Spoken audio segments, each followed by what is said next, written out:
Good evening, guys. It's Carissa here yet again. Welcome, all you amazing people that are taking time to jump on here to watch, taking time to invest in yourself, into educating yourself, growing your knowledge. That is amazing, and it takes courage, and it takes organization, and it takes time to sit down and know what you want and what you want to be achieving, and then to allocate time to sit here and listen to this. I absolutely value you putting that time in for yourself. You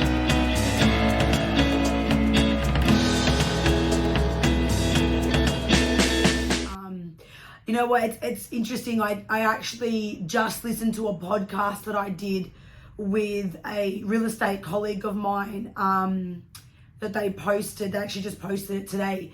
And I was like, it was a couple months ago, I can't remember what I said in it. So I jumped on to listen to it. And I was actually a little bit blown away about what I even said in that at that moment. And it was very driven around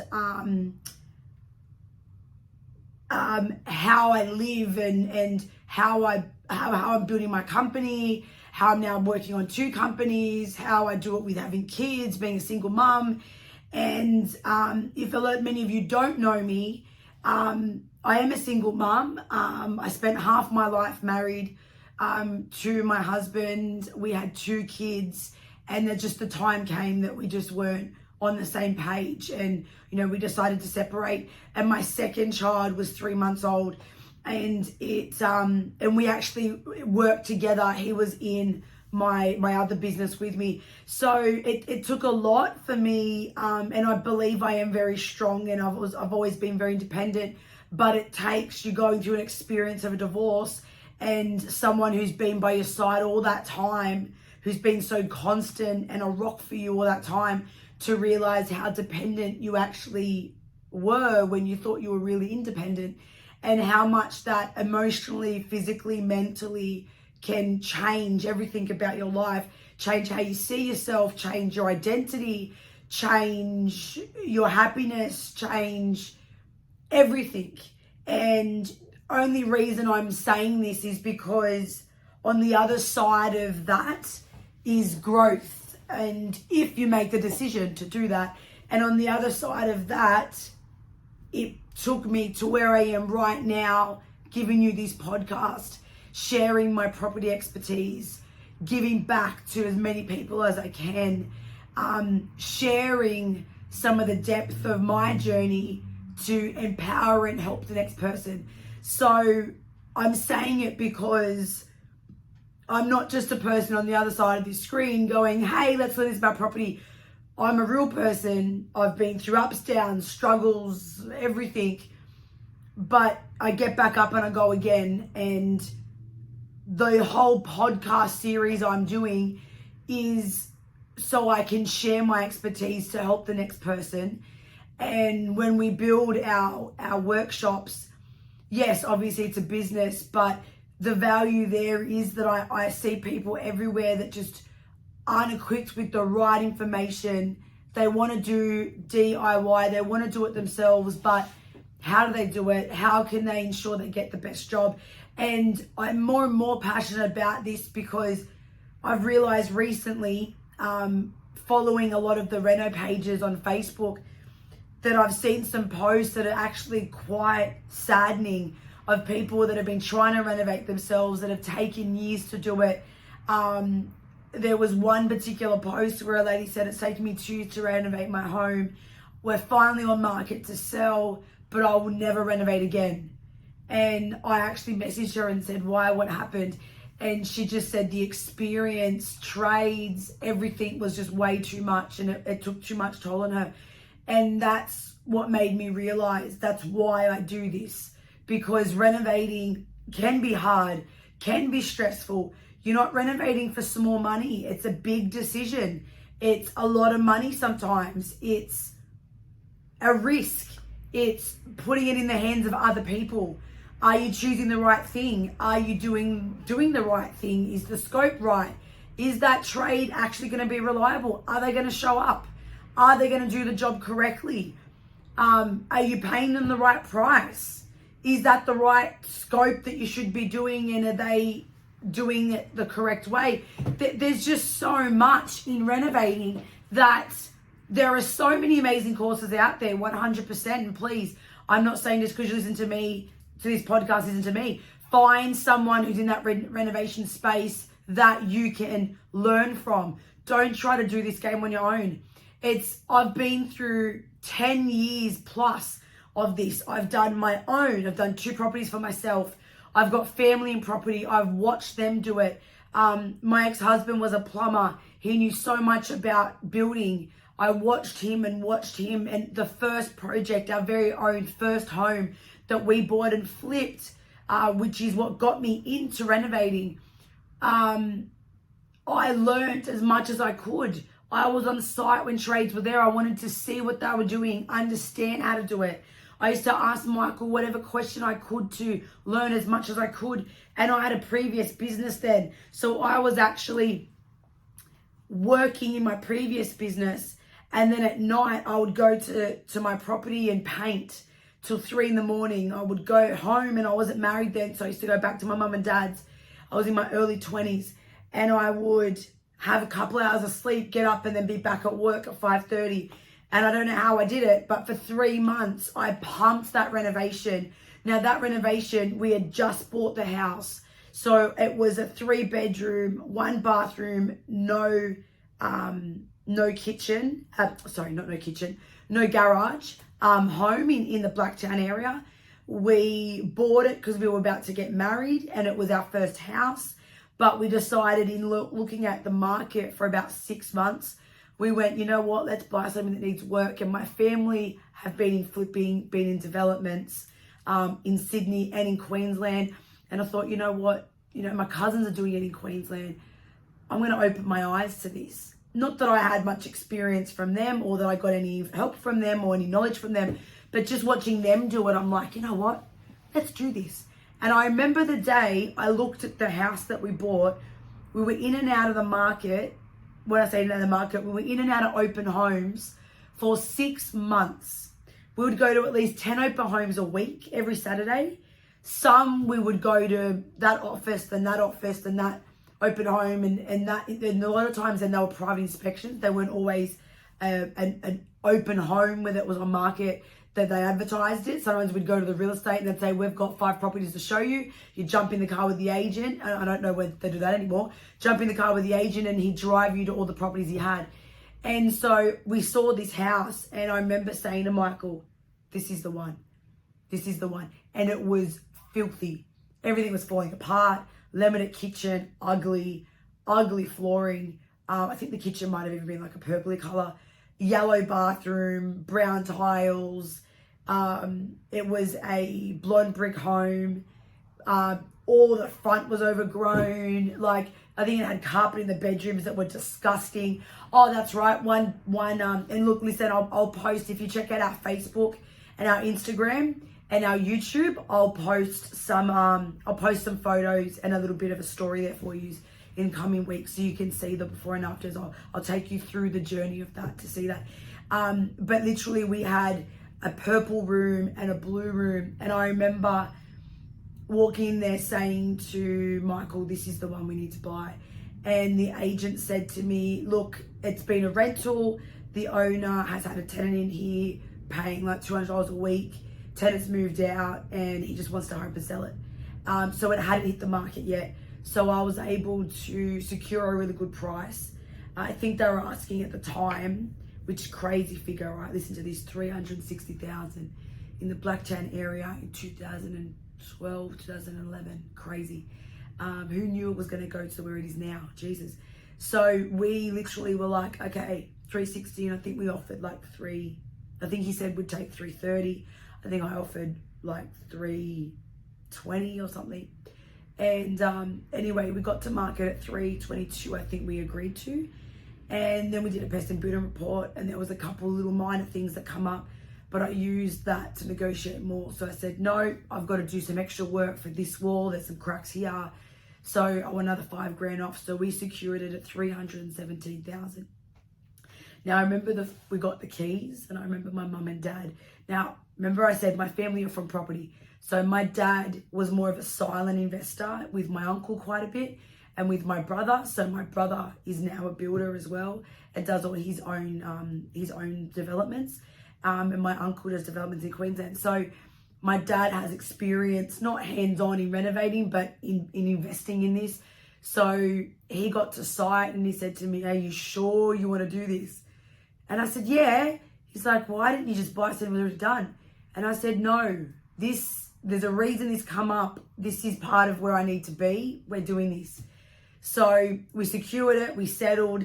And even funnier, I remember my niece and nephew walking in already selecting which was their room, like they're going to be living with us. And we just said, you know what, let's get our hands dirty. Let's put a plan in place. Let's work out what we need to do. But we had a plan all ready to go. So this is what I want to stress. This episode's a bit about sharing my story, but I want to show you that the last three episodes that I've shared is what I did. Okay. Now, I probably didn't realize I was doing it until now. And when I do it again, I'll do it in far much more detail. But I want to tell you, this is what we did. So we said, okay, we're going to move into this house. We're going to get married. This is going to be our house. But our long-term goal is we will not stay here forever. It's not big enough for when we have kids. There was no garage. But we said it's our entry point. We'll probably stay a couple of years and we will sell this. So know your goal. I said that day one. Know your property goal. Are you buying? What's your long-term goal with it? So we said, okay, we're getting married. It's our first house. We're going to put a plan in place so we eventually will sell it. Which means what? If we were emotionally invested in the renovation, we could have overcapitalized. So we had to pull back. We had to say to ourselves, what do we want while we live here? And what do we need to have to be able to sell it for a good amount of money when we decide to do that? So we looked at what was the property lacking. So it was lacking a carport. We put that in. It was lacking a decent driveway. There was no driveway. We put that in. It was lacking the internals. The kitchen was not functional. There was a 2 walkway, so we closed off one side in order to make it a bigger kitchen. We opened up another part of the wall to make the lounge room a bit bigger. We put a brand new bathroom. We added new wardrobes. We painted. We polished the floor. So we worked out, what do we have to have, and then where else do we need to do what to save money? So we already had timber floors. Polished them. Cost us peanuts. We already, we opened the walls we needed to do. We got more functional in the kitchen. So we managed to create a much bigger kitchen. So we did a brand new kitchen. But we chose what was going to be laminate, what would be poly, what was the splashback. We did a feature splashback. Now, when you see the photos, I don't know what happened in my mind back then to do a red splashback. I would never do that now. With a charcoal bench top. I was not crazy on design back then. Hey, it worked, got us the return, but I would never suggest that now. But we did. We did a red splashback. We did a laminate bench top. We did poly kitchen, white doors. We did a brand new bathroom. We made sure we got that functional toilet, bath, shower, great. And we changed the layout of the doors so we were able to get it more functional, to put more in. We put the new wardrobes in. And we painted feature walls. At the time, I don't do feature walls now, but at the time, feature walls was in it at that point. So we did different colors to just break everything. And so inside was great. We did, I think, some new lighting. And then externally, we rendered. So we got rid of the brick, we put a new front door. We painted all the timber windows. I didn't change them. We just repainted them. I did that personally. My problem is I'm very perfectionist, so I was there for weeks upon weeks just sanding the timber, ugly, brown painted windows to convert them to white and make sure they weren't sticking, make sure they were moving properly. Yeah, that was fun. We did a brand new driveway, and while we were doing the driveway, we then created a whole entertainment area at the back.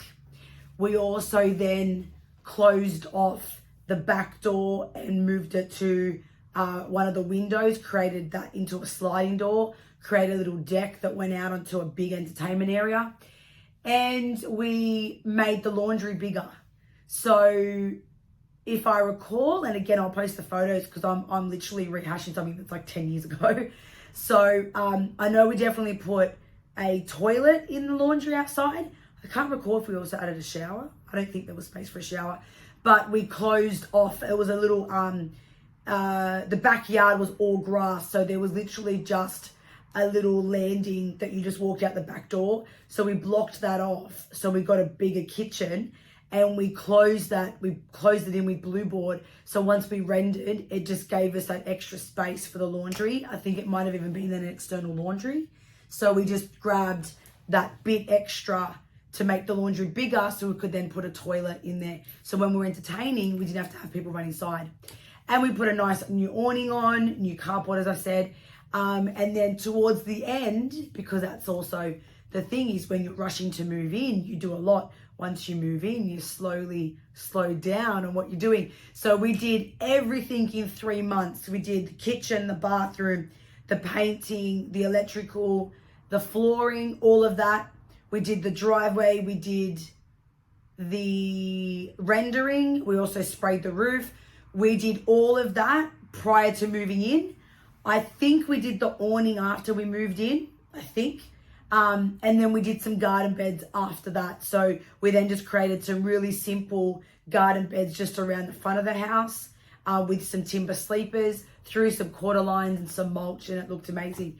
And we painted the render. I can't remember why at the time we didn't put a color in the render, but we painted it. That was my job, to paint. I was the painter. And put a new letterbox, and the place looked amazing. So a couple things from that. We had to make sure that we weren't going to overspend. So what did we have to do? What did we want to do for living there ourselves? And what needed to be done in order to sell it down the track for the best possible price? So what did we need? Where was the money going to go? So we worked out our budget. And I think at the time we invested about 50,000 in, as well as all our time. Now, this is one thing I want you to think about. When you're doing your numbers, and we'll have a whole podcast on numbers, but when we're doing your numbers, don't forget to allow your time. People think, well, if I do that myself, it's going to be cheaper. But you're also got to price in what it would cost you to do that outside of you doing a job, outside of you doing that, outside of you doing this. Is it worth you even doing it? And understanding, is that going to take you longer than if you're doing that? So it's a value matrix. You need to be, and a client said this to me the other day actually about his project. He's in a property group, and he said to me, he's looking at doing some bigger property deals and doing duplexes and things in his property group that he's in. But one of his rentals, he had me with my other company, Refurb to Invest. He had us go in and do a strategy and then renovate what he needed for his rental property. And I said to him one day, what did your property group say about you engaging us? Because they teach you to do it yourself. And he said, well, they said do it yourself. He goes, but I'm busy with work. So to have you take care of it right now was more beneficial than me trying to take leave off work to take care of it myself. But if I get to a point when I'm doing property full time, then it may be more beneficial that certain things I can run myself.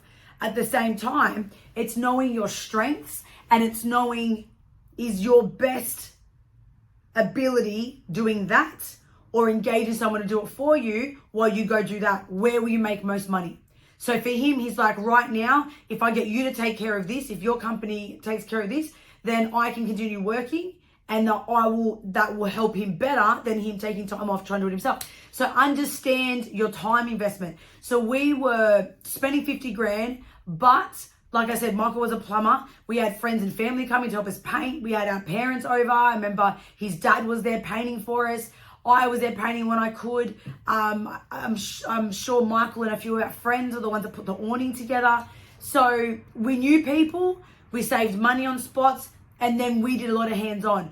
But, that meant that there was a lot of days I was so tired that I wasn't working as hard in my company. So in my company that I had at the time. So really important to understand, if you're investing your time, what is the dollar amount on that? Because if you're not there painting, you could be doing something else. So what is most valuable to make sure that that's correct for you? And factor that in your costing if you were to pay someone else, so you know where your costing is actually at. So we put together a plan and we said, okay, this is what we're going to invest, and we will tick off all our boxes, know we're adding value, save every dollar we possibly can, and then when the time's ready, we'll sell. So we got everything done in 3 months. We moved in. Like I said, I think the painting of the render, the awning and the gardening we did later, but literally that probably took me 6 months to get back to it, because once you move in, you kind of just start enjoying it. You forget to get back to everything. And we were newlyweds, so, it was all about us enjoying ourselves at that point, going away and focusing on work and paying a mortgage, as we all have to do.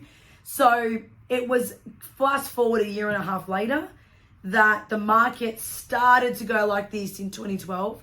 End of 2012, we got married 2012. We bought it in December, I think, or January. And we got married in May. So we had it done in that 3 months, furnished and everything. We moved in and we basically, I think it was about a year and a half, because it was like December, end of 2013, I think, that we ended up selling. So market picked up and we're like, you know what, let's get an appraisal. Had a couple of appraisals. Now, at the time, no one knew how much that boom was going to be, but we were already up about 200 grand from some of the appraisals to what we bought for. And we were like, shit, this is actually really good. Maybe we should consider this. So we had invested about 50 plus our time. And we went, okay, if we're up 200 grand, we're pulling about 150, obviously not including holding costs, but we were living there. So we're going to live there anyway. So let's consider this. So we went on market. We had agents appraise so the agent that I bought it through appraised at like 470 something. And we had another agent appraise at 530. And at first I was like, you're just saying a high figure. But I said to her, if you can prove to me comparables or why you think we should get that. And so I allowed her to prove her case to me. The other agent who I bought through, I saw what he was like to buy through. So I was very wary that I don't know if he's the one I want to sell with. So that's another topic too. Understand who you buy with and who you sell with. They're two different types of agents. Exactly the reason that the one that I sold with, I would never buy with, because she would negotiate. She's very good negotiating, and I'll end up spending more and not even realize. So you need to understand the two types of agents in the market as well. So we went on market. We had offers for like 510, and she said to us, Kit, going to auction. Let's go to auction. We got to auction day, so nervous. Never been to an auction. Never been at our own auction. Never sold a property before. We'd been to a couple options when we were looking at buying, but we had never been involved in an auction before. So we were inside trying to listen, and took a bit to start rolling, finally started rolling. And the person that offered the 510 ended up offering 500 at 530. Now I negotiated a fee structure with the agent that was scaling. So if she hit the amount we wanted, we would pay the full rate. If she didn't, I would be paying less. And so she worked to get that price.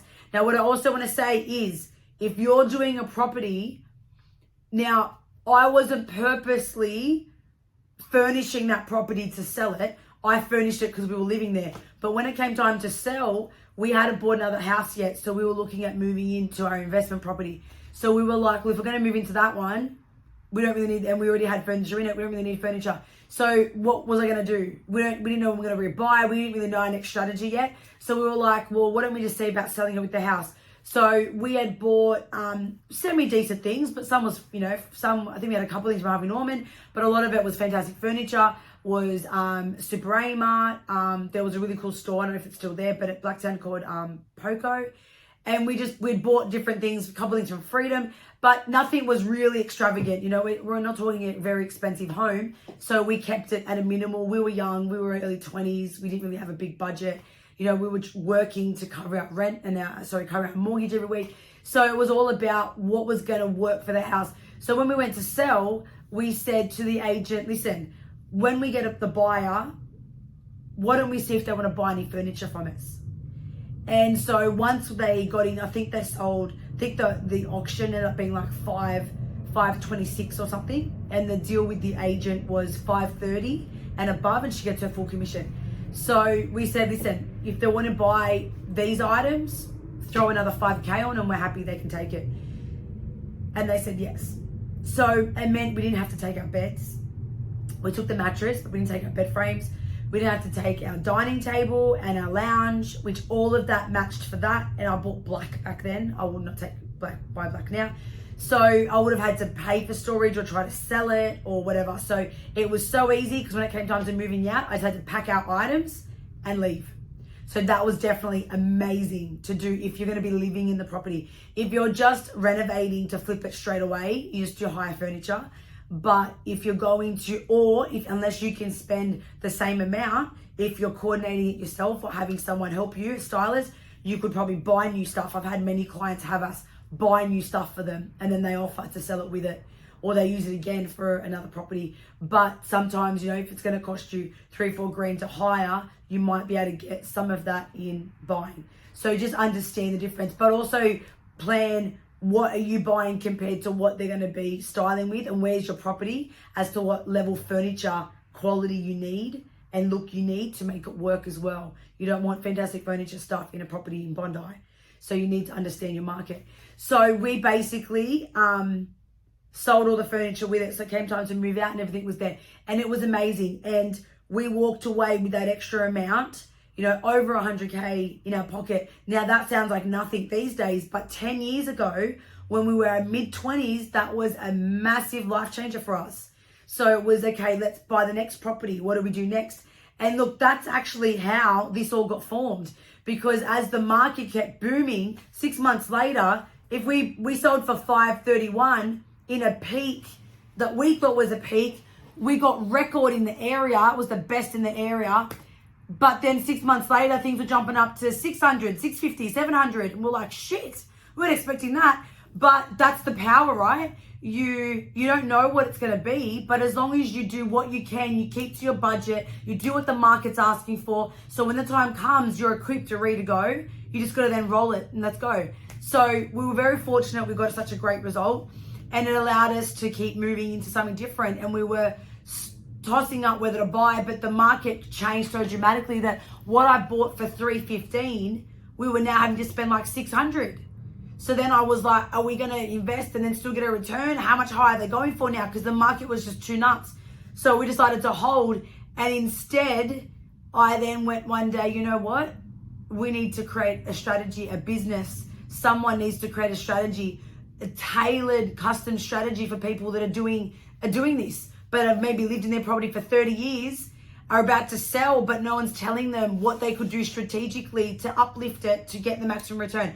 So that's where our first business, Refurb to Invest, or was actually labeled Refurb to Sell back then, was born. So we could cover that gap and help families that were going to upsize, downsize, may have lived there for 10, 20, 30 years, help show them how a little bit of money could get them a whole lot more profit. And a couple of our first jobs, we had people spending like 25 grand and capitalizing on 150K more in profit. It was crazy. And then we just expanded and expanded and expanded. And only then did we then have a lot of landlords start coming in saying, hey, how can you help us add equity and get more rental with this strategy that you're doing? So then we tweaked the strategy towards rental. And that's when Refurb to Invest, we rebranded, I don't know, about 6 years ago. And we got into Refurb to Invest. And that has allowed us to now help with over 200 and I think we're close to like 250 or something clients who have been either someone selling to make more profit, someone wanting to get more rental income and add equity, or we end up also getting those that want a dream home and go, listen, how can you help us save money? How can you help us get the dream look we want, but at the same time, add equity to our property so we're step ahead if we want to use that equity to buy something else. And it just kept booming from there. And only now I've realized that there's a gap in people learning about this stuff, learning how to do it strategically, because I believe there is no one teaching it. There's no one doing the blueprints the way we do. I honestly believe for people, the way we do it. And I just went, someone's now going to teach it for people who want to do it for themselves. So hence why Before You Renovate started. And that's why I'm so passionate about this, because that journey I had is what I want to pass on to the next person, especially young people, where I think now, I was 24 getting married, spending $317,000 on a house. My mortgage was like $560 a week. Then the rates went down, so we were ahead, and we just let it keep paying more principal and interest with over what our repayment needed to be. And we were young. And I think now, if I was 25, like 317,000, you've got to go into regional country to spend that money now. So the market's changed so much, and it's only going to get harder for our children, for our siblings to get through this. So the more equipped you can be on property, the better. If you've got enough, buy an investment property, get yourself set, buy something that needs work so you can follow this and build it to getting instant equity, build it to getting it under market value, do a few things and get it to a scratch, and then put tenants in and get your most amount of money.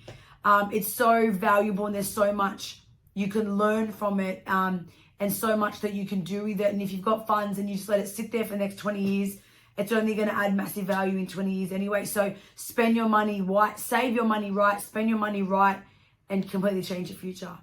So guys, wow, I literally was like, I'm just going to go with the flow on this podcast, and turns out for 30 minutes, it took me that long to share my story. I absolutely hope this has inspired all of you listening to this, and just given you a real insight into my journey and why I do this, and how I started and why I started, and why I'm so passionate about helping anyone watching this. So guys, please, would love if you can like, share, and comment. Let your friends know. Let me know, is this beneficial? What's another topic you want to hear about? Let me know what you're getting from this. What's the what I love is comment on your top 3 things, top 3 takeouts you got from this. They say you can listen to someone talk, and you can make notes, but you really, really don't immerse yourself and learn until you air what you just learned. So if you're sitting there writing notes, or you're going, oh, yep, I'm getting that. Oh, that's a good idea. Until you go, bam, I'm writing it out. Bam, I'm noting it here. Bam, I'm ringing my girlfriend and go, listen, I listen to this podcast. I just realized 1, 2, 3 things. Then it sinks in. So please don't do it because it benefits me. Do it because I want you to really take something from this. If it helps you make a decision that you haven't made on your property, if it helps you start your property journey, if it helps you speak to your partner, speak to your mum and dad, whatever this helps you do, I'd love to know about it, so I know that I'm really making a difference to you guys. And if there's another topic you want to hear about, please comment, message us, let us know. I only want to keep sharing my knowledge every week so you guys can start opening your eyes to your full potential of what you can achieve in either improving your current property journey or starting your new journey, and making this work the best for you and your future. Guys, I'm Chris Bello. Thank you so much for listening. Love you guys so much. And I will speak to you all next week for episode 5. Bye.